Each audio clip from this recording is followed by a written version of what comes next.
முதலமைச்சர் செல்வி ஜெயலலிதா பூரணன் உடல் நலம் பெற வேண்டி தமிழகம் முழுவதும் உள்ள ஆலயங்களில் பெருந்திரளான அஇஅதிமுகவினரும் பொதுமக்களும் தொடர்ந்து சிறப்பு வழிபாடு மேற்கொண்டு வருகின்றனர். பள்ளிவாசல்களில் சிறப்பு தொழுகையும் தேவாலயங்களில் சிறப்பு பிரார்த்தனையும் நடைபெற்று வருகின்றன.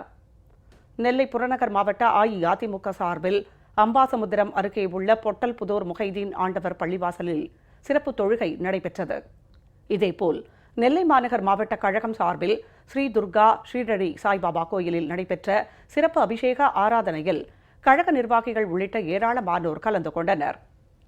சிவகங்கை மாவட்டம் தேவக்கோட்டையில் பிரசித்தி பெற்ற ஷீரடி சாய்பாபா ஆலயத்தில் அஇஅதிமுகவினர் தங்கத்தேர் இழுத்து வழிபாடு மேற்கொண்டனர். காஞ்சிபுரத்தில் உள்ள அவுலியா பாதுஷா தர்காவில் அஇஅதிமுகவினர் சிறப்பு துவா செய்து பிரார்த்தனை மேற்கொள்ளப்பட்டது. இதில் ஏராளமான கழக நிர்வாகிகள் கலந்து கொண்டனர். ஈரோடு மாநகர் மாவட்டம் சென்னிமலை ஒன்றியம் அஇஅதிமுக சார்பில் அருள்மிகு ஈஸ்வரன் கோவிலில் ஆயுஷ் ஹோமம் மற்றும் சிறப்பு பூஜை செய்து வழிபாடு நடத்தப்பட்டது. அரியலூர் மாவட்ட அஇஅதிமுக சார்பில் ரயில்வே கேட் அருகே அமைந்துள்ள விசாலாட்சி உடனுரை கைலாசநாதர் மற்றும் ஸ்ரீனிவாச பெருமாள் கோயிலில் சிறப்பு வழிபாடு நடைபெற்றது.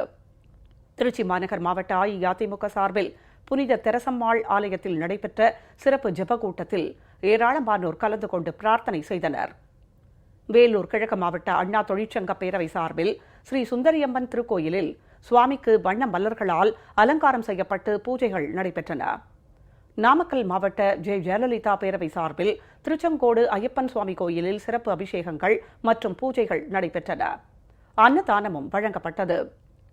கன்னியாகுமரி மாவட்டம் மூவட்டுக்கோணம் கிராமத்தில் உள்ள பத்ரகாளியம்மன் கோயிலில் கேரள பாரம்பரிய முறைப்படி அஇஅதிமுகவினர் வழிபாடு மேற்கொண்டனர். முதலமைச்சர் பூரண குணமடைய வேண்டி மதுரையில் உள்ள மாணவர்கள் ஏராளமானோர் கையில் மெழுகுவர்த்தி ஏந்தி பிரார்த்தனையில் ஈடுபட்டனர். மதுரை மாநகர் மாவட்ட அஇஅதிமுக சார்பில் தெற்கு வாசல் பகுதியில் அமைந்துள்ள முஹைதீன் ஆண்டவர் தர்காவில் கூட்டு துவா நடைபெற்றது. திருவண்ணாமலை மாவட்டம் நாரையூர் கிராமத்தில் உள்ள ஸ்ரீ மாரியம்மன் திருக்கோயிலில் அஇஅதிமுக சார்பில் சிறப்பு அபிஷேக ஆராதனை நடைபெற்றது. போலூர் நகரில் உள்ள அருள்மிகு ஆஞ்சநேயர் கோயிலில் நடைபெற்ற சிறப்பு வழிபாட்டில் கல்லூரி மாணவ மாணவிகள் மற்றும் ஆசிரியர்கள் ஏராளமானோர் கலந்து கொண்டனர். விருதுநகர் மாவட்டம் திருச்சுழியில் உள்ள பத்ரகாளியம்மன் கோயிலில் அஇஅதிமுகவினர் சிறப்பு வழிபாடு மேற்கொண்டனர். புதுக்கோட்டையில் உள்ள திருக்கோகர்ணம் பிரகதாம்பாள் கோயிலில் சிறப்பு வழிபாடு நடைபெற்றது. இதில் கழக நிர்வாகிகள், தொண்டர்கள் உள்ளிட்டோர் கலந்து கொண்டனர். தூத்துக்குடி மாவட்ட அஇஅதிமுக சார்பில் வைப்பாறு சையத் சம்சுதீன் வலியுல்லா தர்காவில் சிறப்பு துவாவும் நேர்ச்சையும் நடைபெற்றது. இதேபோல் பிரம்மசக்தி விநாயகர் கோயிலில் நடைபெற்ற சிறப்பு பூஜையில் கழக நிர்வாகிகள் திரளானோர் பங்கேற்றனர். கிருஷ்ணகிரி மாவட்டம் ஒட்டப்பட்டி கிராமத்தில் உள்ள அருள்மிகு பெருமாள் கோயிலில் சிறப்பு பூஜைகள் நடைபெற்றன. தொடர்ந்து சுவாமிக்கு தங்க ஆபரணம் காணிக்கையாக செலுத்தப்பட்டது. தஞ்சை வெண்ணாற்றங்கரை பகுதியில் அமைந்துள்ள ஸ்ரீ வீர நரசிம்ம ஆலயத்தில் அஇஅதிமுகவினர் சிறப்பு வழிபாடு மேற்கொண்டனர். கொடைக்கானலில் முதலமைச்சர் பூரண உடல் நலம் பெற வேண்டி பேராசிரியர்கள், மாணவிகள் உள்ளிட்ட ஏராளமானோர் சிறப்பு பிரார்த்தனையில் ஈடுபட்டனர்.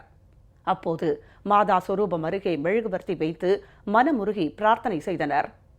பின்னர் அட்டுவம்பட்டி அருள்மிகு சிவசக்தி விநாயகர் கோயிலில் நடைபெற்ற சிறப்பு அபிஷேக ஆராதனையில் ஏராளமான மாணவியர் பங்கேற்றனர்.